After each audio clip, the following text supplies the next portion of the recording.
Hello, my name is Rose Rigley. I'm part of the Sixfold Collective. These are things that we need to know as emerging artists, and perhaps nobody has told us, or we require this information in order to have longevity, in order to be successful for the whole entire length of time.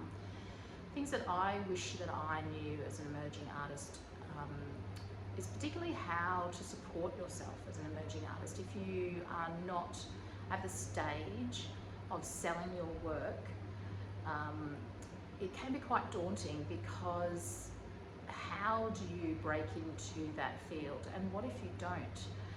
My work's not particularly commercial, but I have found a way in order to support myself, and I think you need to say yes to a lot of things. So if somebody offers you a job or a workshop or a way to be part of the creative industry, you've never done it before, research what you require, upskill, find out from other people that have done similar things, be a sponge and absorb the information that is around you, and be prepared to give everything a go.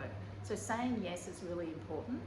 One of the first workshops I did was for a large company of architects, and they wanted a group building workshop, which I did. So I took 20 to 30 different people that had never done art before. They created a jigsaw piece, which was then hung on the company wall as a reminder of that actual workshop.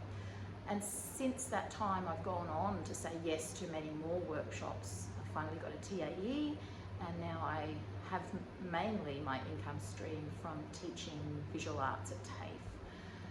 Teaching's not for everyone, so you need to find your niche. What are you good at? And by saying yes to everything, you can narrow that down. You can find a way to gain income through the visual arts industry. The other thing that I would say is to have a plan B.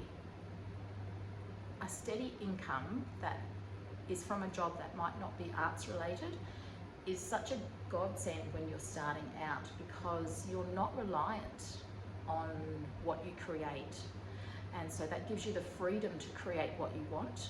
So don't be afraid to make sandwiches in Subway. It is just a means to an end. Your career is your arts career, and if you have to do another job in order to support that arts career, then definitely I would suggest do whatever it takes.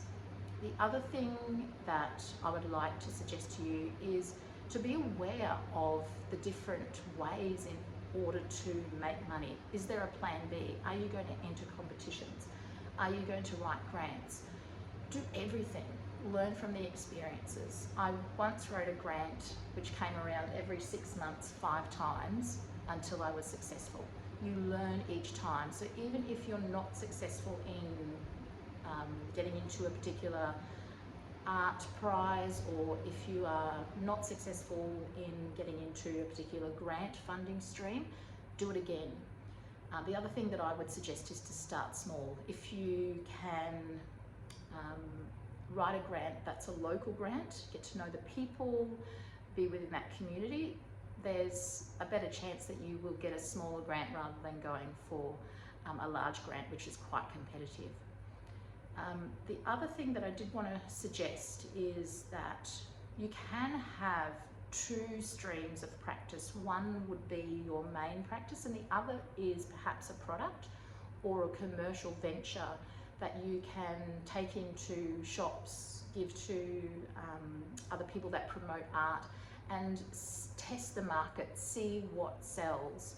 Another good way of doing that, and when I was first starting out, I did this also, is to have a market stall.